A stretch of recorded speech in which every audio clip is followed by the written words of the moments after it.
जिंदगी और मौत रब का बनाया हुआ काल चक्र है। जिसने भी इस दुनिया में जन्म लेकर जिंदगी में कदम रखा है, उसकी एक दिन मौत निश्चित है। चाहे वह परिंदे हों, जानवर हों या इंसान हो, काल चक्र सबके लिए समान है। लेकिन इंसान को अच्छे कर्म करने का मौका मिलता है, इसलिए कोशिश करके उसे अच्छे कर्म करके जीवन को सार्थक बनाना चाहिए। क्योंकि मौत सबको आनी है, लेकिन दुनिया उसे ही अच्छी भावना से याद करती है जिसके कर्म अच्छे हों। वैसे तो इंसान के अंदर बहुत सारे गुण और अवगुण होते हैं, लेकिन हम यहाँ पर उसकी पत्थर दिली के बारे में डिस्कस करेंगे। ऐसे सफेदपोश इंसान आपके इर्द गिर्द ही दिखाई देते हैं। ऊपर से यह लोग एक आम आदमी जैसे दिखते हैं और बिहेव भी करते हैं, लेकिन उनकी एक्शन के वक्त वो लोग एक खूंखार जानवर से भी ज्यादा खतरनाक होते हैं। इंसान के अलावा दूसरे जीव जंतु एक कन्फर्म फितरत के ऊपर पैदा किए गए हैं।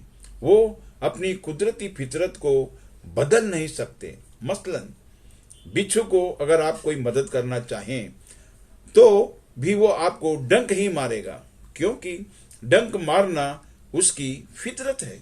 आप लोगों ने टिड्डियों के बारे में भी सुना होगा कि कैसे वह झुंड के झुंड बनाकर एक जगह से दूसरी जगह निकल पड़ते हैं, जिन्हें हम टिड्डी दल भी कहते हैं। और जहां भी यह टिड्डी दल जाता है, फसलों और वनस्पतियों को तबाह और बर्बाद कर देता है, क्योंकि बर्बादी करना इनकी फितरत में है। लेकिन इंसानों के साथ ऐसा नहीं है। इंसान की फितरत परिवर्तनशील है। मसलन अगर एक इंसान नेक और शरीफ है तो समय के साथ बुरी संगत और सीख के कारण वह बुरा इंसान बन सकता है, और वाइस वर्सा बुरे से अच्छा इंसान भी बन सकता है। जीव जंतुओं की फितरत के बारे में हमें पता होता है कि कौन सा जीव कितना खतरनाक है। उसी के मुताबिक हम उनसे दूरियां बनाकर प्रिकॉशन लेते हैं। लेकिन इंसान की फितरत परिवर्तनशील होने के कारण इंसान से प्रिकॉशन लेना संभव नहीं है। अक्सर आप लोगों ने सुना होगा कि फला घरेलू नौकर किसी के यहाँ 20-25 सालों से मेहनत और ईमानदारी से काम कर रहा था, और फिर अचानक घर के बुजुर्ग दंपति को मारकर घर में जो भी था लूटकर भाग गया। इंसान की फितरत मुख्य रूप से उसकी जरूरत, लालच और नफरत के कारण बदलती रहती है। इसमें सबसे खतरनाक नफरत की वजह से हुई तब्दीली है, क्योंकि नौकर जरूरत के हिसाब से लालच में आकर एक दंपति को मारकर लुटेरा और हत्यारा बना।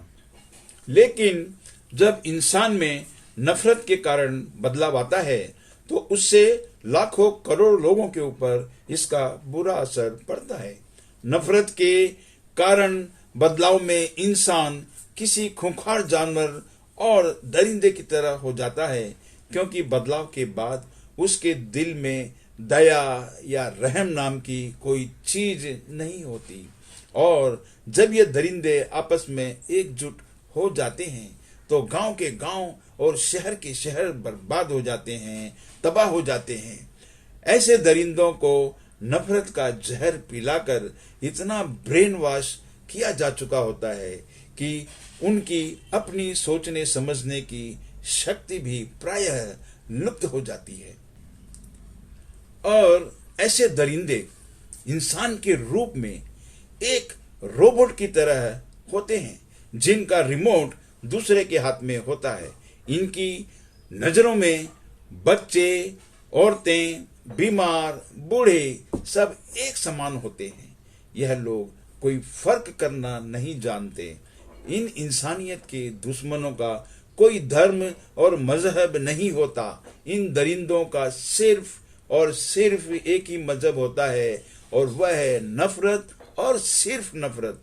इन दरिंदों की इतनी परफेक्ट ट्रेनिंग और प्रैक्टिस होती है कि कम से कम समय में ज़्यादा से ज़्यादा बर्बादी करने में सक्षम होते हैं, क्योंकि इनिशियली किसी भी जगह पर पुलिस का कंट्रोल होता है और बाद में हालात बेकाबू होने के बाद कंट्रोल करने के लिए मिलिट्री को बुलाया जाता है।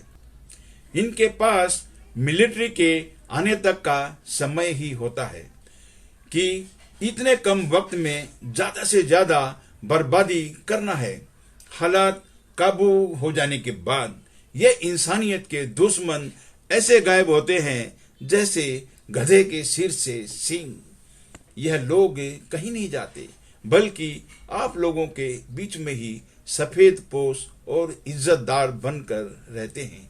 फिर यही लोग आप लोगों से बिगड़े हुए हालातों के बारे में अफसोस और दुख भी जाहिर करते हैं, लेकिन आप लोग इनको पहचान नहीं पाते हैं।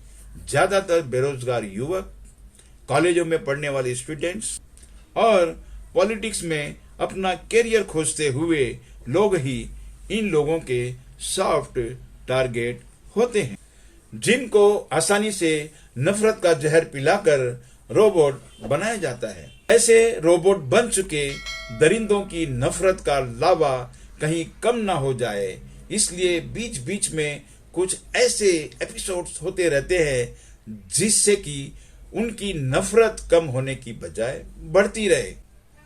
मसलन किसी की मॉब लिंचिंग करना या सोशल मीडिया पर किसी धर्म विशेष के व्यक्ति की ट्रोलिंग करना या उसके उत्पीड़न और बेइज्जती की वीडियो बनाकर उसको वायरल करना, यह सब कुकृत्य इन दरिंदों की खुराक है।